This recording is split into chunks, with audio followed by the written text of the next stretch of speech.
बहुत समय पहले की बात है।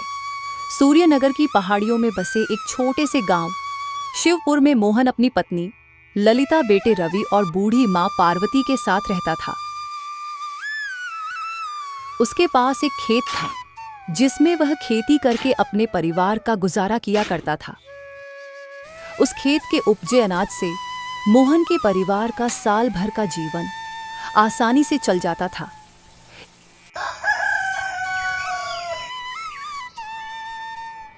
एक दिन सुबह सुबह जब मोहन अपने खेत में काम कर रहा था, तभी उसका बेटा रवि दौड़ता हुआ उसके पास आया। पापा पापा, जल्दी घर चलो, दादी की तबीयत बहुत खराब हो गई है। यह सुनकर मोहन बहुत घबरा गया और रवि के साथ घर की ओर दौड़ा। घर पहुंचकर उसने देखा कि उसकी मां पार्वती की तबीयत बहुत ज्यादा बिगड़ गई थी। अपनी मां की ऐसी हालत देखकर मोहन का दिल घबरा उठा और वह बिना समय गंवाए जल्दी जल्दी उसे अस्पताल ले गया। सर, आपकी मां को एक गंभीर बीमारी है जिसका इलाज असंभव है, लेकिन हाँ, कुछ दवाइयां हैं जो इन्हें रोजाना दी जाएंगी तो थोड़ा बहुत सुधार आ सकता है, लेकिन वे दवाइयां बहुत महंगी हैं।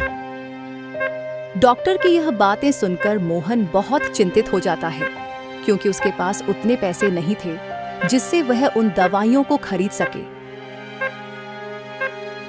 मोहन के पास कोई विकल्प नहीं था, तो वह अपनी जमीन का अधिकांश हिस्सा बेच देता है और कुछ पैसे वह सेठ रणबहादुर सिंह से ब्याज पर लेता है।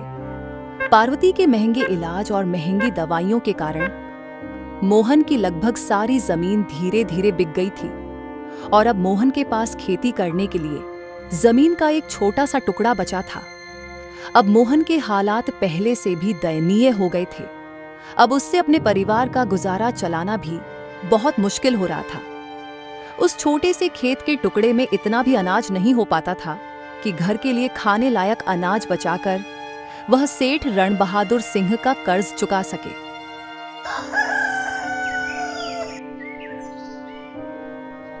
एक दिन सेठ मोहन को अपने पास बुलाता है और कहता है, अरे ओ मोहन, कर्ज लिए तुम्हें बहुत दिन हो चुके हैं, इसे वापस कब चुकाएगा? सेठ जी, आपको तो मेरी हालत के बारे में पता ही है।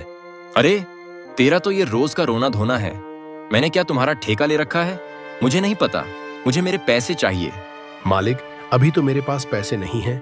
जैसे ही खेतों से फसल काटकर उससे जो पैसों की बचत होगी, मैं आपको देने की कोशिश करूंगा।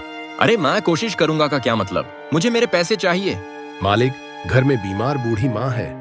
माँ के इलाज करवाने के लिए भी मेरे पास पैसे नहीं हैं, तो आपको कहाँ से दूं मैं? ऐसा कहकर मोहन रोने लगता है। मोहन को रोता देख सेठ गुस्से में बोलता है, ओए सुन मोहन, ये मगरमच्छ के झूठे आंसू दिखाना बंद कर। अरे बहुत देखे हैं मैंने तेरे जैसे। पहले तो मुंह उठाकर पैसा मांगने आ जाते हैं और जब वापस देने की बारी आती है तब रोने का दिखावा करते हैं। अब मेरी बात ध्यान से सुन, अगर 1 महीने में तुमने मेरा सारा पैसा वापस नहीं किया तो मैं तुम्हारा घर और जो बची खुची जमीन है वह सब छीन लूंगा। थोड़ा रहम करो मालिक, अगर आप हमारा घर ले लोगे तो हम कहाँ रहेंगे? एक घर ही तो है हमारे पास, जिसमें मेरी बीमार बूढ़ी माँ और एक छोटा बेटा है। सर्दियां शुरू होने वाली हैं। अगर घर ही हमारे पास नहीं रहेगा तो मैं उन्हें लेकर कहाँ जाऊंगा? आप ही तो हमारे अन्नदाता हो मालिक। नहीं मालिक, ऐसा मत कीजिएगा। ऐसा कहकर मोहन सेठ रणबहादुर सिंह के चरणों में गिर जाता है। रहमत करो मालिक, थोड़ा रहम करो। सुन मोहन, अब तू मेरा ज्यादा दिमाग खराब मत कर। जिस दिन सारे पैसे दे दे उस दिन बात करना मुझसे। चल निकल अब यहाँ से। इतना कहकर सेठ रणबहादुर मोहन को धक्का मारकर अपने घर से बाहर कर देता है। बेचारा मोहन बिना कुछ बोले दुखी मन से वहां से चला जाता है। उसका मन अंदर से बहुत डर गया था। वह सोच रहा था कि अगर सेठ उसकी जमीन और घर ले लेगा तो सर्दियों में वह अपनी बूढ़ी बीमार मां, पत्नी और छोटे बेटे को लेकर कहां जाएगा। ये सोचते सोचते मोहन घर पहुंच जाता है। उसकी पत्नी और बेटा घर के आंगन में बैठे उसका इंतजार कर रहे थे। अपने बेटे को अपनी तरफ आता देखकर मोहन अपनी आंखों से आंसू पोंछ लेता है। पापा पापा, आ गए आप। माँ देखो ना, पिताजी घर आ गए। अरे मेरे प्यारे बेटे, तुम यहाँ क्या कर रहे हो? आज अपने दोस्त के पास खेलने नहीं गए क्या? बस पापा जा ही रहा हूँ। आपको देखा तो रुक गया। पापा देखो ना, मेरे कपड़े कितने खराब हो गए हैं और अब तो सर्दियाँ भी आने वाली हैं। आप इस बार सर्दियों में मेरे लिए अच्छे कपड़े ले आना। रवि की यह बातें सुनकर मोहन डबडबाई आंखों से उसकी तरफ देखते हुए कहता है, हाँ मेरे बेटे, तुम फिक्र मत करो। इस साल सर्दियों में मैं तुम्हारे लिए बहुत अच्छे अच्छे कपड़े लेकर आऊंगा। ललिता अपने पति मोहन को अपनी आंखों से आंसू पोंछते हुए देख लेती है और वह समझ जाती है कि पक्का सेठ नहीं माना है। वह रवि को वहां से जाने को कहती है। अरे रवि, देखो पापा अभी थक कर आए हैं। जाओ अपने दोस्तों के साथ खेलो, वे कब से तुम्हें बुला रहे हैं बेटा। ठीक है पापा, मैं खेल कर आता हूँ थोड़ी देर में। रवि के वहां से जाते ही ललिता अपने पति से पूछती है, अजी क्या हुआ, आप बहुत परेशान दिख रहे हो। कुछ नहीं भाग्यवान, वह सेठ रण बहादुर सिंह कर्ज के पैसे मांग रहा था। बोल रहा था कि अगर 1 महीने में हमने उसे पैसे नहीं दिए तो वह हमसे हमारा घर और जमीन छीन लेगा। और ललिता देखो, सर्दियां भी आने वाली हैं। अगर सेठ हमसे हमारा घर और जमीन छीन लेगा तो हम इन सर्दियों में कहां जाएंगे।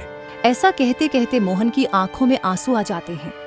अपने पति की आंखों में आंसू देखकर ललिता मोहन की पीठ थपथपाते हुए कहती है, अजी आप चिंता मत करो, सब ठीक हो जाएगा।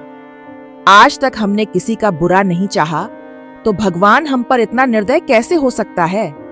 देखना, कोई ना कोई तो हल निकल ही जाएगा।